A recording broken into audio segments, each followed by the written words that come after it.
Neemias capítulo 1. História da vida de Neemias, filho de Acalias, escrita por ele mesmo. No mês que Quisleu, no 20º ano de Artaxerxes, rei da Pérsia, enquanto eu estava no palácio na cidade de Susã, um de meus irmãos, chamado Hanani, veio me fazer uma visita em companhia de alguns homens que haviam chegado de Judá. Na conversa que tive com eles, procurei saber como iam as coisas em Jerusalém, como estão os judeus que restaram, aqueles que voltaram do cativeiro e como está Jerusalém? Perguntei a eles. Eles responderam: as coisas por lá não andam nada boas. Os que sobreviveram ao exílio e estão de volta na província de Judá passam por grande aflição e humilhação. Os muros de Jerusalém ainda não estão derrubados e as suas portas estão destruídas pelo fogo.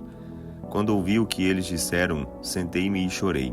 Na verdade, durante alguns dias eu não quis saber de comer, pois passava o tempo orando ao Deus dos céus. Então clamei: ó Senhor, Deus dos céus, grande e temível, que guarda a aliança e é misericordioso com aqueles que o amam e obedecem aos seus mandamentos. Que os seus ouvidos estejam atentos e os seus olhos abertos à oração que o seu servo está fazendo noite e dia em favor dos seus servos, o povo de Israel. Confesso que nós, os israelitas, temos pecado contra o Senhor. É verdade, eu e meu povo temos pecado. Com os nossos atos, temos pecado de forma perversa contra o Senhor. Não temos obedecido os mandamentos e as leis que o Senhor nos deu por intermédio de seu servo Moisés. Por favor, lembre-se do que disse ao seu servo Moisés: se vocês pecarem, eu os espalharei entre as nações, mas se voltarem para mim e obedecerem aos meus mandamentos, mesmo que estejam espalhados como escravos pelos lugares mais distantes debaixo do céu, eu os trarei de volta para este lugar que escolhi para ser adorado.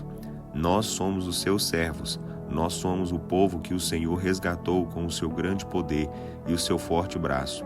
Ó Senhor, por favor, que os seus ouvidos estejam atentos à oração deste teu servo. Ouça também as orações dos seus servos que têm prazer em honrar o seu nome.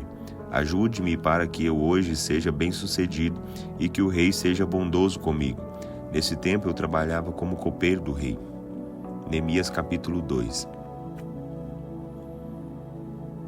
No mês de Nissan, no 20º ano do rei Artaxerxes, eu estava servindo vinho ao rei. O rei nunca me havia visto triste antes quando estava na sua presença. Por isso ele me perguntou: por que você está com o rosto tão triste? Por acaso está doente? Você me parece um homem que está passando por grandes dificuldades.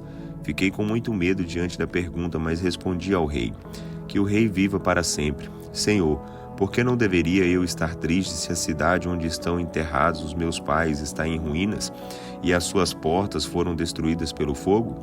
E o que se pode fazer? Perguntou o rei. Fiz uma oração ao Deus dos céus pedindo orientação e respondi: se for do agrado do rei e se o rei me tratar com seu real favor, peço que me deixe ir ajudar.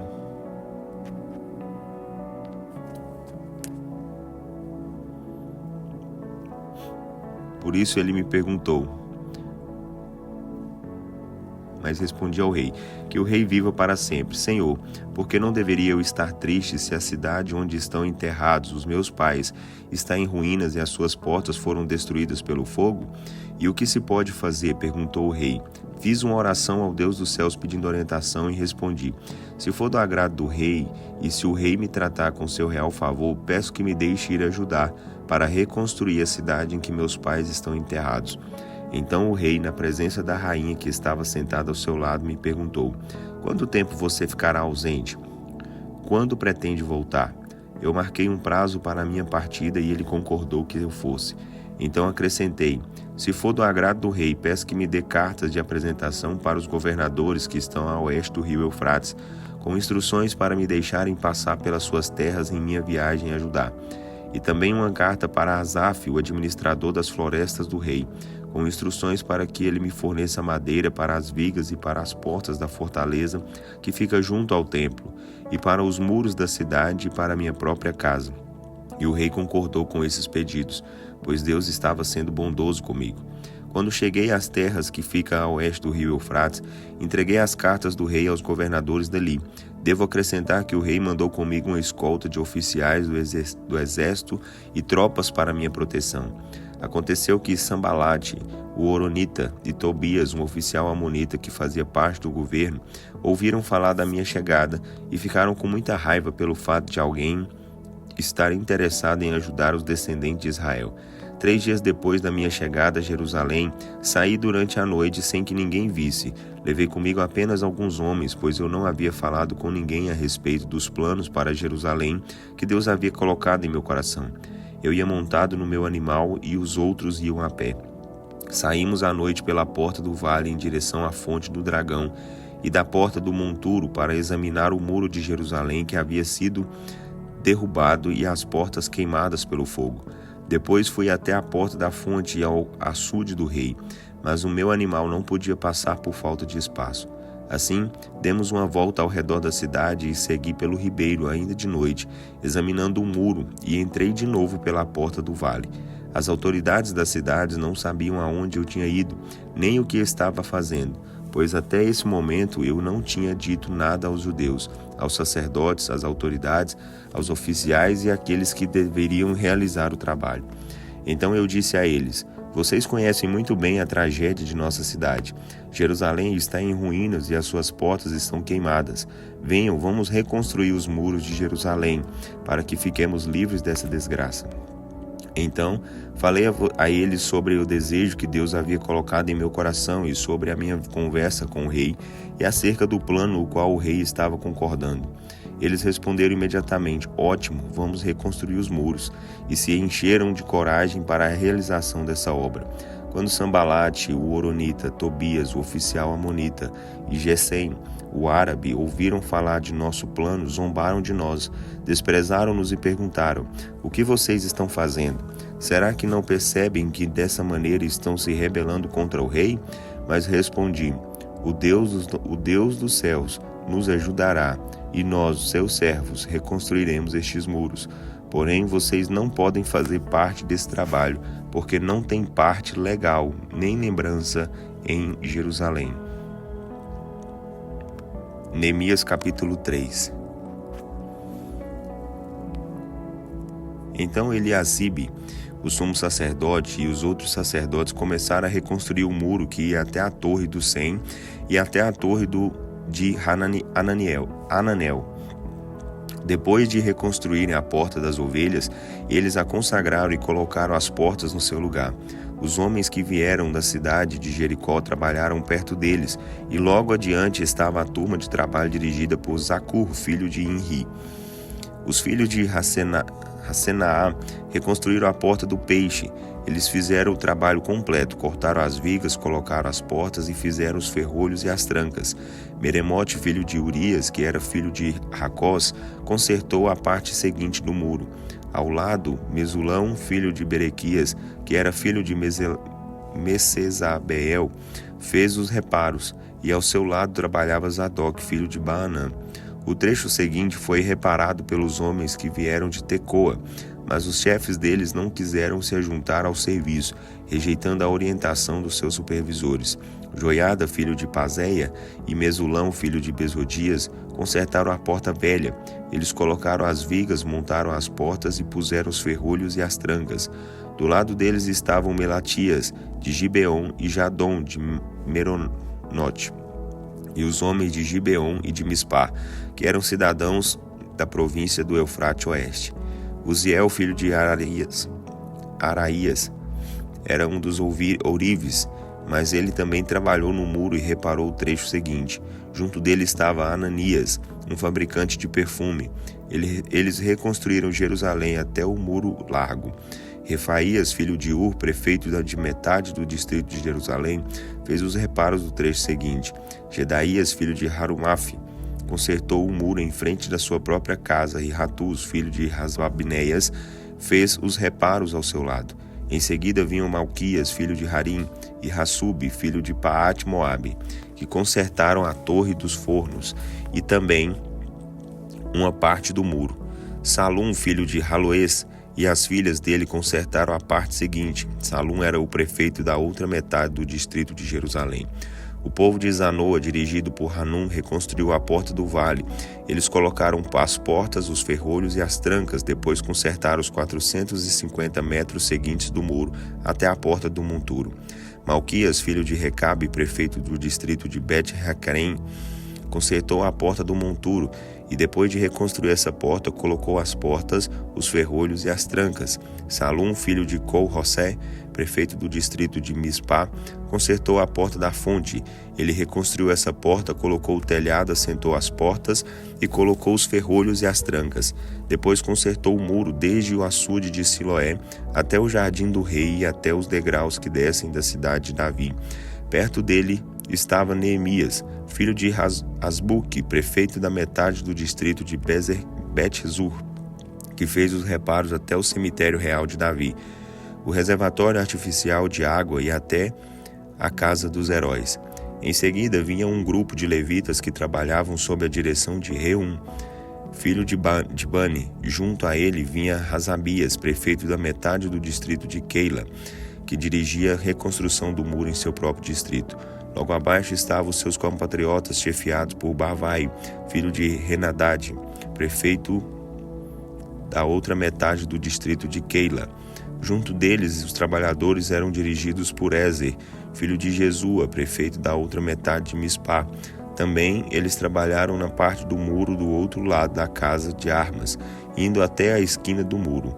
Perto dele estava Baruque, filho de Zabai, que reconstruiu o muro desde a esquina do muro até a casa de Eliasibe, o sumo sacerdote. Meremote, filho de Urias, filho de Cós, reparou a parte do muro que vai desde um ponto em frente à porta da casa de Eliasibe até o outro lado da casa. Em seguida estavam os sacerdotes que moravam ao redor de Jerusalém, Benjamim, Hassube e Azarias, filho de Maacéias, filho de Ananias, consertaram as partes próximas de suas próprias casas. Em seguida vinha Binui, filho de Renadad, que reparou a parte do muro desde a casa de Azarias até a esquina do muro. Palau, filho de Uzai, dirigiu o trabalho desde a esquina do muro até os alicerces da torre alta do castelo do rei, ao lado do pátio da guarda. Depois dele vinha Pedaías, filho de Parós. Os servidores do templo, que moravam em Ofel, consertaram o muro até a porta das águas, na direção do leste, e até a torre de projeção. Em seguida vinham os homens de Tecoa, que consertaram a parte que dá de frente para a torre do castelo até o muro de Ofel. Os sacerdotes consertaram o muro além da porta dos cavalos, cada um deles consertando a parte que ficava em frente à sua própria casa. Zadok, filho de Imer, também reconstruiu o muro próximo à sua própria casa, e ao seu lado Semaías, filho de Secanias, porteiro da porta oriental, fez os reparos. Em seguida, Ananias, filho de Selemias e Hanum, o sexto filho de Zalaf, fez os reparos, e Mesulão, filho de Berequias, consertou o muro em frente à sua própria casa. Malquias, um dos servidores, consertou o muro até a casa dos servidores do templo e dos negociantes, de frente à porta da guarda, e até o posto de vigia da esquina. Os outros ourives e negociantes completaram o muro desde essa esquina até a porta das ovelhas. Neemias capítulo 4. Sanbalate ficou furioso quando soube que estávamos reconstruindo o muro. Ficou indignado e dirigiu muitos insultos contra nós. Caçoou de nós, e a mesma coisa fizeram os seus amigos e os oficiais do exército samaritano. O que esse punhado de judeus pobres e fracos pensa que está fazendo? Caçoava ele. Será que eles pensam que pode reconstruir o muro em um dia? Será que oferecerão sacrifícios ao Deus deles? E olhem para essas pedras queimadas que eles estão arrastando dos montes de entulho e usando novamente. Tobias, o amonita que estava de pé ao lado dele, disse caçoando: pois que construam, basta uma simples raposa andar em cima do muro deles e o muro cairá. Então fiz esta oração: ó Deus, ouça-nos, porque estamos sendo desprezados, que tudo caia sobre as cabeças deles e que eles se tornem escravos numa terra estrangeira. Não deixe sem castigo o pecado deles, não apague esse pecado, pois provocaram o Senhor diante dos que edificam o muro. Por fim, o muro foi reconstruído até a metade da altura que ele tinha antes, ao redor da cidade toda, pois os homens trabalharam duramente. Mas quando Sambalate, Tobias e os árabes, os amonitas e os homens de Asdod ouviram dizer que a obra continuava e que as brechas no muro estavam sendo fechadas, ficaram furiosos. Tramaram levar um exército contra Jerusalém para provocar revoltas e confusão. Mas nós oramos ao nosso Deus e guardamos a cidade dia e noite para a nossa própria proteção. Então alguns dos chefes começaram a falar: os trabalhadores estão ficando cansados e ainda há muito entulho. Como vamos terminar a reconstrução desse muro? Nesse meio tempo, nossos inimigos diziam: planejemos um ataque surpresa e antes que descubram, estaremos bem ali no meio deles para matar todos e acabar com a obra deles. Então os judeus que habitavam perto deles vieram e 10 vezes nos disseram: eles nos atacarão de todos os lugares. Por isso coloquei guardas armados com espadas, lanças, arcos e flechas por grupos de famílias, nos espaços livres atrás do muro. Então, quando examinei a situação, reuni os chefes e o povo e disse: não tenham medo, lembre-se que o Senhor é grande e glorioso. Lutem por seus irmãos, por seus filhos e filhas, por suas mulheres e por seus lares. Nossos inimigos descobriram que sabíamos do plano deles e que Deus tinha frustrado esse plano. Então todos nós voltamos ao nosso trabalho no muro. Porém, desse dia em diante, somente a metade trabalhava, enquanto a outra metade permanecia armada de lanças, escudos, arcos e couraças. Os oficiais davam apoio a todo o povo de Judá que estava reconstruindo o muro, e os pedreiros e os operários faziam o trabalho com uma mão e com a outra seguravam a arma, ou estavam com as espadas na cintura enquanto trabalhavam. O tocador de trombeta ficava comigo para dar o sinal de alarme. Então eu disse aos nobres, aos oficiais e ao povo: a obra é grande e nós estamos muito separados uns dos outros ao longo do muro. Assim, quando vocês ouvirem tocar a trombeta, devem correr depressa para onde eu estou, e Deus lutará por nós. Trabalhávamos o dia inteiro, desde o raiar do sol, até quando ele desaparecia no horizonte. Metade dos homens estava sempre de guarda. Eu disse a todos os que moravam fora dos muros que deveriam passar a noite em Jerusalém, de maneira que pudessem prestar serviço de guarda de noite e também trabalhar durante o dia. Durante esse tempo, eu e os meus irmãos, os meus homens de confiança e os guardas que estavam comigo, não tiramos a roupa do corpo e não largávamos as nossas armas para nada.